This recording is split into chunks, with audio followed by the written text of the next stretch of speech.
I'm excited to welcome in from Denmark, up and coming tennis star, Anna Tang. Anna, thanks for joining us today. Thank you. Thank you because I want to be here. Absolutely. And I like to dive right in. I followed you on Instagram for quite some time. You're a great player. You're also a social media ambassador for a couple of different brands. But I was just real curious to understand, how did you get into tennis? Yes, so since I was little, I have always been really active and I tried a lot of different sports. When I was 5 years old, I played soccer, which was my main sport, and I really loved it. I loved being in a team. When I was around 9 years old, my dad, who has played a lot of tennis when he was younger, he took my brother and I down to the tennis courts to try the sport. The first time I played was not really the best time I have ever had. I'm a really competitive person, so I wanted to play great and I wanted to hit the ball just like my dad could. But of course, I couldn't hit it as good as he could because it was my first time. Actually, after the first practice, my mom told my dad to never to take us down to the courts again because it was such a bad experience. But we still kept trying to play. And after some time, I started to play better, of course. And we played a lot with my family. We had a lot of great nights and times. And sometimes my mom even took dinner to the tennis court so we could play longer.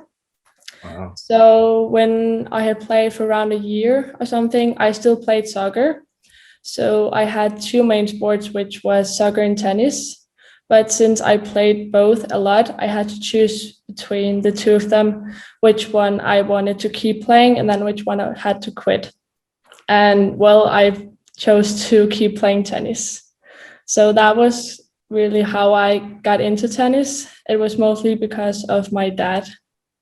Yeah, no, that's super cool, and that's a great just overview of how you got into the sport. And the funny thing is, a lot of the characteristics in soccer actually can help you become a better tennis player. Yeah. And I've always, when I was a kid, I also too played soccer for 6 or 7 years, and I Yeah. felt like some of that kind of translated or transitioned over into Yeah, exactly. tennis, which is a good thing.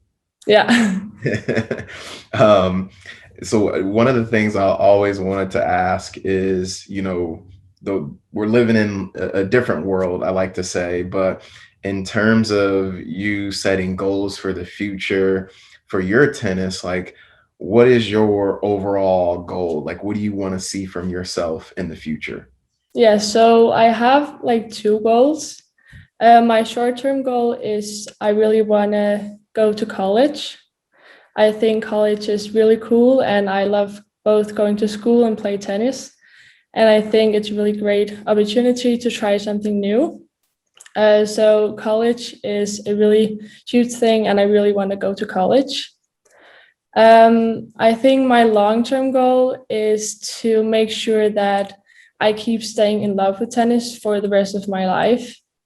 Once I played with an 83-year-old lady at my club, and I want to make sure that I can do the same thing, that when I'm 80 years old, I can pick up my racket and a tennis ball and still being able to say that I'm in love with tennis.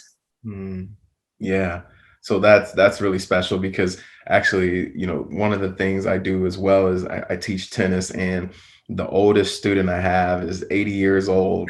And to your point, she said, tennis is a lifelong sport. I just Yeah. love going out and hitting the ball. And even now, like, I'm a fan of other sports, soccer, baseball, football, you name it. But I really just love the game of tennis, like the art behind tennis. So it's one of those things where I just want to continue to do it because it brings me so much joy and so much, happiness. And I'm glad those are two really good goals. One, playing in college, and it's the best of both worlds. I did the same. I was able to go to school and play tennis in college, which, Exactly. creates a unique experience that helps you for the future. And then, now I'm living the lifelong tennis dream, I guess you could say. So that's all. Yeah.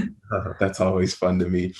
Um, and as I think about that, advice, I know you have a big following on social. And, one of the things I wanted to think about or ask you is, what advice would you give to, an up and coming junior about what it takes, to follow their dreams? Yeah, so I think the greatest advice that I could give from my own experience is to make sure that it's funny and that you are happy when you play. I'm a really competitive player, and some trainings are good and some trainings are bad, of course. But sometimes I've had good trainings, but maybe I make the last mistake and I turn the training into a really bad training, although it has been a really good training. So I think a great advice would be to make sure that you're happy when you're in court and that you find tennis funny to play, because sometimes, it isn't that you can have bad trainings, but if you're overall happy with playing and that you like playing, then, you can keep moving forward from the bad trainings. Yeah, that's a good point. That's a good point. And I think the first thing you said, which I really like, is fun. To me, if tennis isn't fun, then all the other stuff, the winning, the travel, the match play, like it kind of goes out the window. So the number one thing is to make sure I'm having fun. And actually, when we were Exactly. in college and we talked about our goals, it was always like the number one goal is I just want to have fun on the court because I know Yeah, if I'm having exactly. fun, everything else is gonna work its way out. So I definitely think your advice is great. I always give one wild card question to put people on the spot. I always wanted to know, who is your overall favorite player? So I have two. Roger Federer. I really like his style and how he plays. Mhm. And I think, he's the GOAT. He's such a great tennis player. And then I have Rafael Nadal, and that is because that I can see that every time he goes to the court, he gives the maximum that he has. Although that he has achieved so much, you can see that every time he plays, he wants to make sure that he gives his best, that he's the best tennis player he can be. And I think that's really great, because he has achieved so much, but he still wants to make sure that when he plays a match, he plays the best that he can.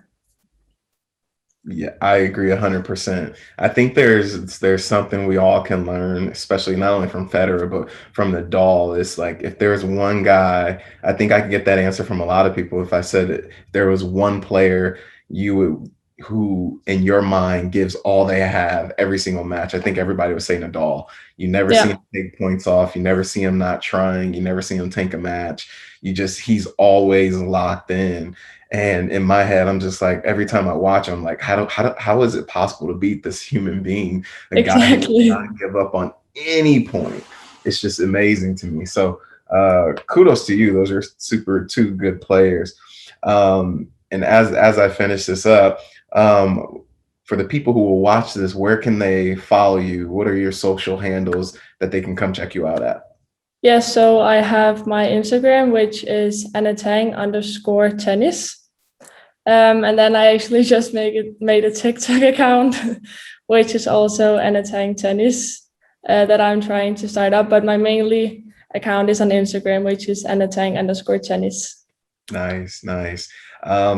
Maybe I'm too old. I still don't understand TikTok, but we'll leave that for part two of Yes. the interview. But no, thank you so much for jumping on. I know that there's a time difference and you had to work some things out. So I really appreciate you taking the time to be on this segment.